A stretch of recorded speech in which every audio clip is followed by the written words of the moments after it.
Have you ever felt like the world simply forgot you existed? That your name no longer echoed in the places it once did, and your presence faded like a breath on a mirror? Today, we tell the story of a woman who discovered that she had been declared dead 10 years ago. Yet here she was, breathing, walking, remembering, alive. Can you imagine living your life and suddenly finding out that on paper, you had died long ago? That in every official document, you no longer existed? Her name was Clara. She lived a quiet life, tucked away in a town that forgot to ask questions. Clara had always moved through the world like a whisper, careful, kind, never demanding more than what was offered. But something inside her always felt slightly invisible, as if the universe had misplaced her, filed and left her floating between the lines of other people's stories.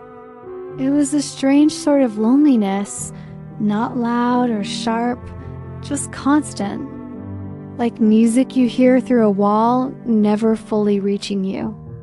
One cold afternoon, Clara received a letter, not a bill. Not a postcard, not a birthday card. A letter from the Ministry of Records, a thin envelope, a quiet envelope. Inside it read simply, Clara M., deceased as of October 15th, 2015. She blinked at it for minutes. 10 years. 10 years she had supposedly not existed. 10 years erased by a mistake no one had corrected. At first she laughed, a clerical error surely. But when she called the helpline, the voice on the other end spoke as if she were calling from the beyond.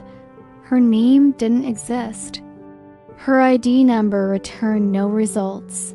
Her file was marked, closed.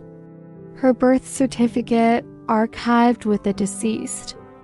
She wandered through offices like a shadow, trying to explain, trying to prove that she was real. Holding out photographs, receipts, memories, she showed them her face, her hands, her voice, but every system responded the same. You're not in here. Clara's apartment lease, her job contract, her medical records, all tied to systems that now claimed she was a ghost. A ghost with rent to pay. A ghost with a favorite coffee shop. A ghost who could still cry. For the first time in her life, Clara saw it. How easily she had been living as someone invisible. How little she had asked of life. How many days she had spent waiting to be noticed, waiting to be chosen, waiting for a permission that never came. The world had simply confirmed what she always feared, that she had vanished long ago and no one had noticed. That night, Clara stood in front of the mirror. Her reflection didn't lie. Her body was there. Her pulse was steady. Her breath fogged the glass. But something else stood behind her eyes, a woman she had not yet met, someone fierce.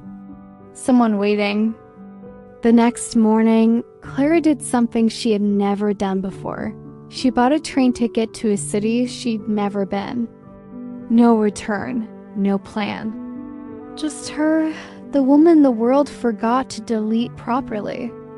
She stepped onto the train not as a ghost, but as someone reclaiming her life.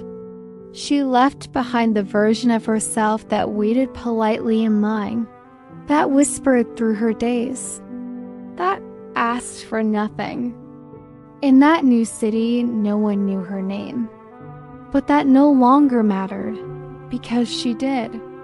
She rented a small room above a flower shop, and every morning she helped arrange peonies and lily while telling strangers stories of places she had never been.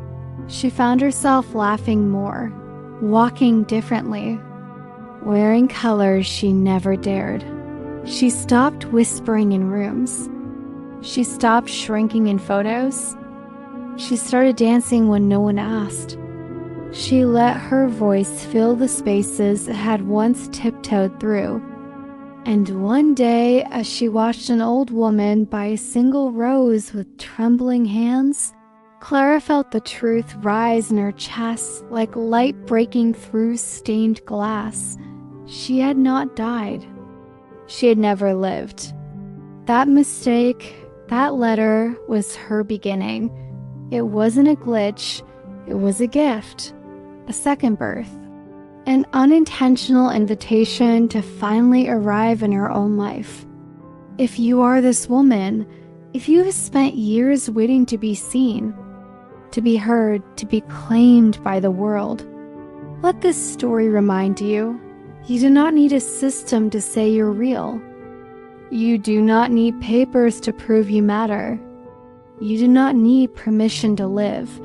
Your breath is enough. Your steps are enough. You are not a shadow. You are the flame.